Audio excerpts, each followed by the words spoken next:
See this problem. A galvanometer coil has a resistance of 12 ohm and the meter shows full scale deflection for a current of 3 milliamperes. How will you convert the meter into a voltmeter of range 0 to 18 volts? Our motive is, there is a galvanometer, so it is showing some deflection I. It has some internal resistance capital G, and we need to convert this galvanometer into a voltmeter which can measure some certain voltage 0 to 18 volts. So we need to find out how to convert a galvanometer into voltmeter, and in the way of that, what are the parameters that are required, that we need to find out. Now come to the investigation part. The internal resistance of the galvanometer G is equal to 12 ohm. The maximum current that can be measured by this galvanometer I is equal to 3 milliamperes, which can be written as 3 into 10 to the power of minus 3 amperes. And the voltage, the range of voltage that should be measured, can be taken as V is equal to 18 volts. 0 to 18 volts is the range. So we are considering the maximum voltage that can be measured.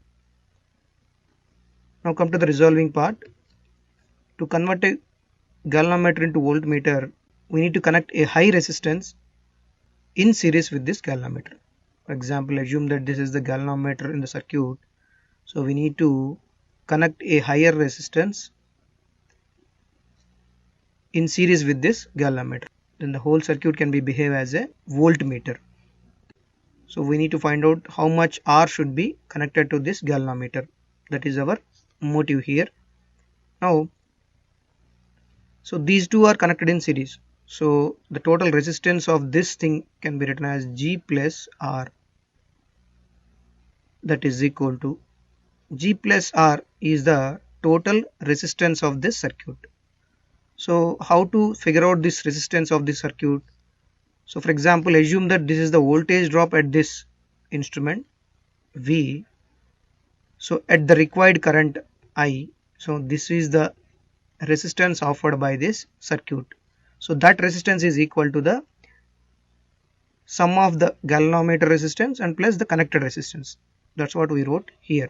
G plus R is equal to V by I. So R is equal to V by I minus Z, where V is the maximum voltage that can be sustained by this voltmeter and current is the maximum current that can be sustained by this galvanometer. That is equal to V is 18 and I is 3 into 10 to the power of minus 3 minus G is 12. That is equal to 3 1s are 3 6s are, and it will become 6000 minus 12 or 5988 ohms. So a resistor of resistance 5988 ohms should connect to this galvanometer in series. Then your whole circuit behaves as a voltmeter. So you can measure the voltage range of 0 to 18 volts after connecting to a circuit.